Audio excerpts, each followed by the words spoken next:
আসসালামু আলাইকুম রহমতুল্লাহ। প্রিয় বন্ধুরা, আশা করছি সকলেই ভালো আছেন এবং সুস্থ আছেন। আজকে আমি যে বিষয়টি নিয়ে আলোচনা করব সেটি হচ্ছে প্রাইমারি তৃতীয় দফের ফলাফল প্রকাশ নিয়ে অবশেষে হাইকোর্ট গত 28 আগস্ট 2024 রোজ বুধবার রায় দিয়েছে। এই রায় অনুযায়ী তৃতীয় দফার ফলাফল কী হতে পারে আমি আপনাদের সাথে সর্বশেষ নিউজটি শেয়ার করছি। চলুন তাহলে শুরু করা যাক। 18তম নিবন্ধনের ফল প্রকাশ নিয়ে যা বললেন পরীক্ষা মূল্যায়ন শাখার পরিচালক। বেসরকারি শিক্ষক নিবন্ধন ও প্রত্যয়ন কর্তৃপক্ষের এনটিআরসি পরিচালক পরীক্ষা মূল্যায়ন ও প্রত্যয়ন মোহাম্মদ আব্দুর রহমান বলেছেন, আমরা চেষ্টা করছি দ্রুত ফল প্রকাশ করতে। খাতা পাঠানোর প্রক্রিয়া শেষ হয়েছে, আশা করছি সেপ্টেম্বর মাসের শেষ দিকে ফল প্রকাশ করতে পারব।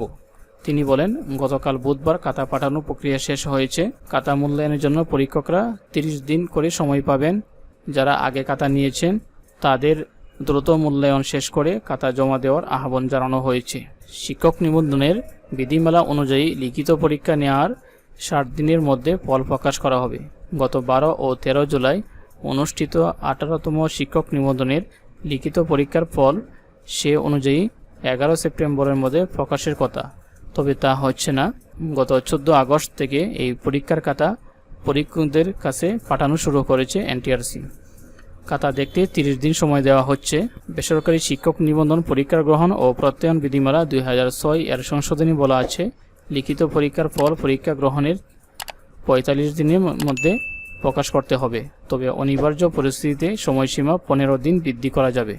অর্থাৎ বিধিমালা মেনে লিখিত পরীক্ষার ফল 60 দিনের মধ্যে প্রকাশ করতে হতো এনটিআরসিকে। তবে করোনা মহামারীর কারণে পরিবর্তিত পরিস্থিতিতে 16তম শিক্ষক নিবন্ধন পরীক্ষার ফল বিধিমালা মেনে প্রকাশ করা হয়নি। গত 15 মে 18তম শিক্ষক নিবন্ধনের প্রিলিমিনারি পরীক্ষার ফল প্রকাশ করে এনটিআরসি।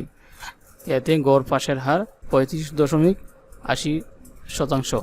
প্রিলিমিনারি পরীক্ষায় স্কুল ও কলেজ পর্যায়ে মিলিয়ে পাশ করেছিলেন 4,79,981 জন চাকরি প্রার্থী। গত 12 ও 13 জুলাই লিখিত পরীক্ষায় অংশ নেন এই প্রার্থীরা। তো প্রিয় বন্ধুরা, আপনাদের ফল দ্রুত সময়ের মধ্যে প্রকাশ করা হবে। সর্বশেষ আপডেট হওয়ার সঙ্গে সঙ্গেই আমি আপনাদেরকে জানিয়ে দিব। তো এটাই ছিল আজকের মতো ভিডিও। আজকের মতো এখানে শেষ করছি। আল্লাহ হাফেজ। আসসালামু আলাইকুম।